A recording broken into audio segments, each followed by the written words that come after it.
Namanje lapha kwaScan kuseyena uKhuzani owakwazi ukuthi bemstrime kakhulu iy'nsuku zayo zambili zilandelana.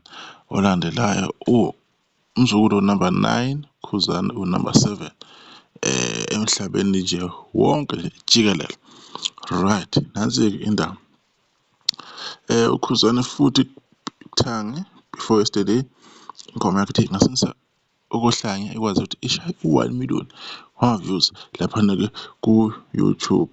Sathi sabheke lokho ingoma ethi Jola naye yaphinde naye akwazi ukuthi yena uzihlomulele-ke ngo-2 million wama-views laphana ku-YouTube.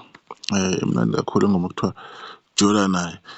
Nazi-ke iy'ndaba-ke ezenzekalile-ke ezithi yena ingoma ethi Umanikinikana laphana ku-Spotify ibe ingoma yokuqala-ke kwi-album uKhuzani ukuthi ikwazi ukuthi izihlanganisele-ke i-million, 1 million.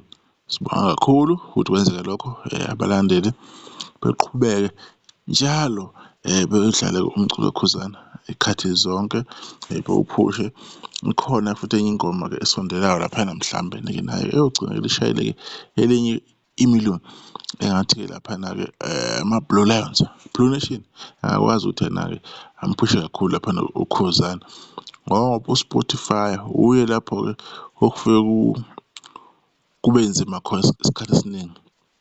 Kodwa-ke kulokhu ngiyathemba ukuthi yena abantu bazokwenza-ke kangcono-ke.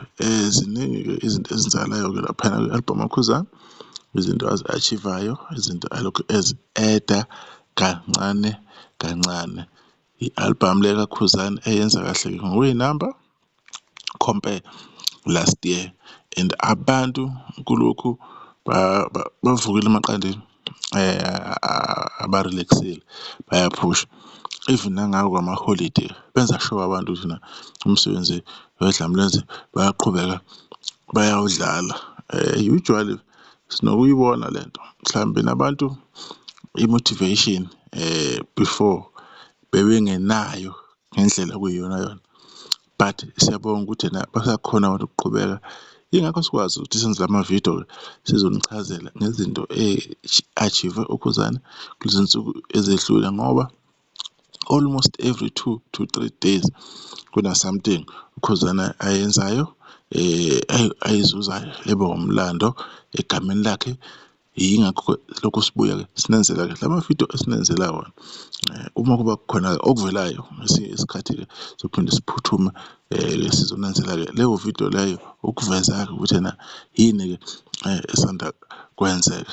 Other than that-ke akukho-ke okunye ingane kwethu ningakhohlwa-ke namuhla ziyi-31 zikaDisemba 2025 laphana ukuvota kuyavalwa ngo-12 especially Khuzini i-top 10 iyavala kuzobe sekuverifywa-ke kwenziwe i-audit amavoti ukuthi ngo-11 ebusuku kune-top 10-ke yeKhozi FM ingoma yonyaka from 11 to 12. Abantu bengakhohlwa-ke nalaphana kumhlobo wenene ikhona futhi ingoma Mafika Izolo ethi Yonca Unyoko nayo kasazi ukuthi ena ihamba kanjani. Lokho nje umuntu befuna ukukufeza-ke zingane zakwethu. Izinto ey'ncane lezi besizoyiveza la esazi ukuthi uNtaba kayikhonjwa laba abazi kakhulu abahlala bekhuluma ngoKhuzani abangakaze beyikhulume, abangakaze beyiveze, abangakaze beyiphindaphinde. Manje thina angeke siwadle nakancane amandla kaKhuzani, siyohleli sikuveza lokhu akwenzayo-ke emculweni endimeni kamaskandi zikhathi zonke.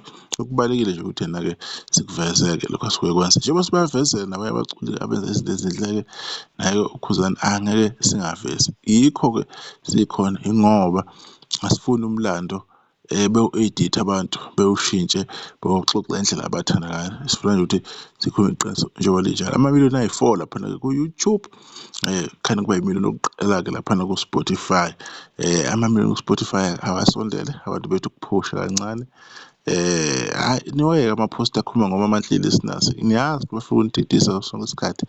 Do your job, keep on streaming ngaso sonke isikhathi-ke. Sibonge ithuba sodibana kuzayo-ke uma sekukhona okwenzakalayo-ke khona la kwiNto Fastfood TV sizobe sizonibikela-ke futhi once more again kulo nyaka-ke. Sithemba ukuthi siphathane kahle nani oniphatha kahle unyaka-ke, niyongena kahle-ke onyakeni omusha. Asazi ukuthi-ke ividiyo yesibili izoba khona yini, but-ke if ngikwazile ukuthola ithuba ngizoyenza, but until then sinongena kahle onyakeni omusha.